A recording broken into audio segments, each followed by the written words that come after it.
This is the Perch on Bedlam Audio, Episode 9, Lazarus.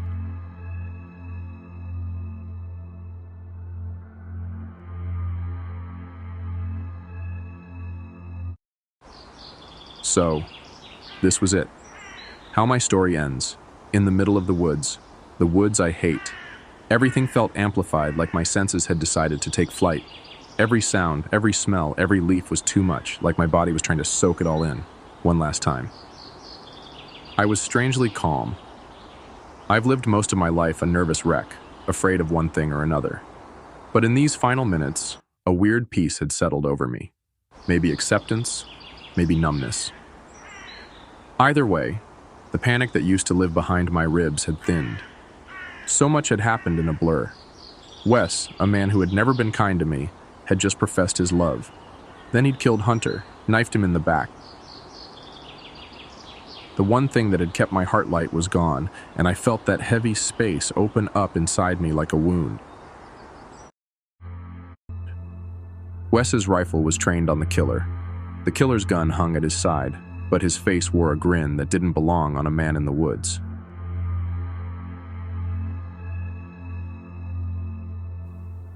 You go on and get that gun out of my face now.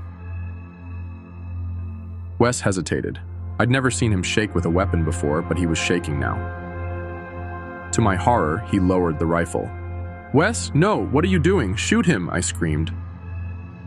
Wes bowed his head, refusing to meet my eyes. "What are you doing here?" Well, I could very well ask you the same. Cousin.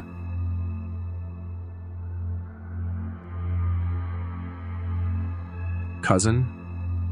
The word hit me like a truck. I dropped to the damp earth, onto my knees, feeling like something had slammed into the side of my temple. The stalker, the killer, was Wes's cousin? This is our annual hunting trip. You know this, Tyler. I guess I forgot. Tyler said, smirking. I was busy tending my garden. Forgot to check the calendar.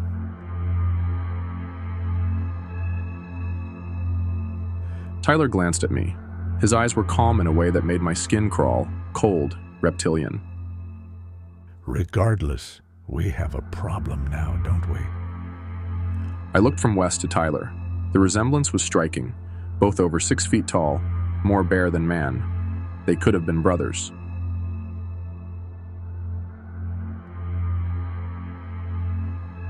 What problem? Wes asked. Tyler's gaze slithered from Wes to me.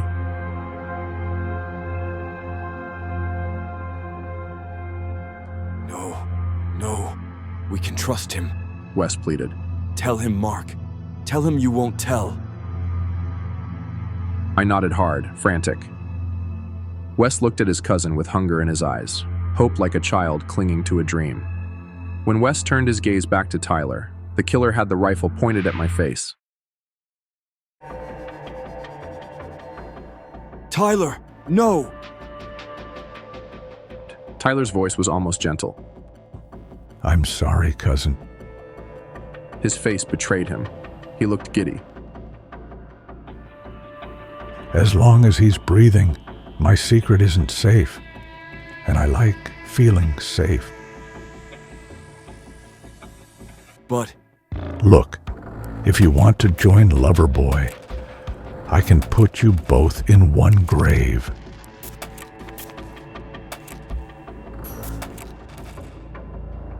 Tyler jerked the muzzle toward Wes. I think it's best if you do it. Go on. Shoot him. Ty... Go on. You're in as much trouble as I am. You stabbed a man in the back. Wes hunched, began to cry.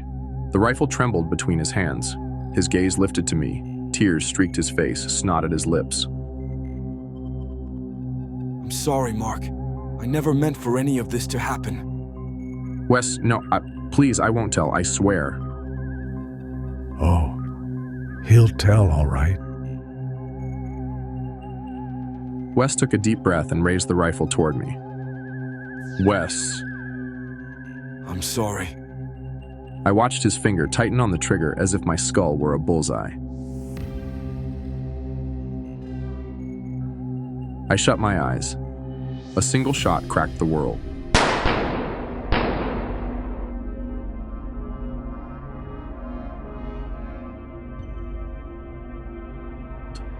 Ringing filled my ears like an alarm. When I opened my eyes, I expected light, heaven, hell, anything. I was in neither. I was still kneeling in the dirt. Wes's body lay beside me, eyes wide, staring up at the sky.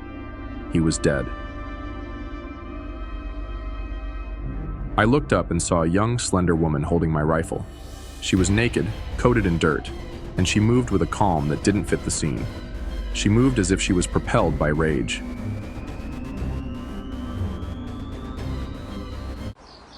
Tammy.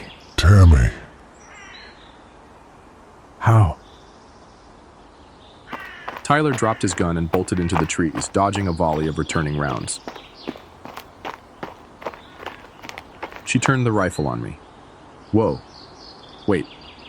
I lifted my hands. She opened her mouth to speak, but nothing came out. The deep groove around her throat made speech impossible. I took off my jacket and shirt and draped them over her shoulders. I used my compass to get our bearings and started toward the Subaru. It was destroyed. Our only way out of those woods was Tyler's van. They found the bodies. Hunter, Kyle, West. They found what Tyler called his garden, rows and rows of planted bodies. They never found Tyler. Epilogue. Hello, folks.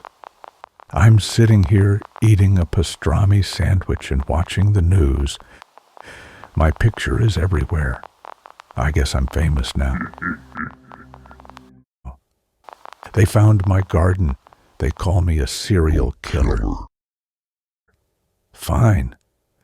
Yes, they found the garden, but I have plans for another. I'm coming for you, Tammy. I am coming. Thank you for listening to The Perch on Bedlam Audio. The Perch was written by B.L. Norris. Like and subscribe for Season 2.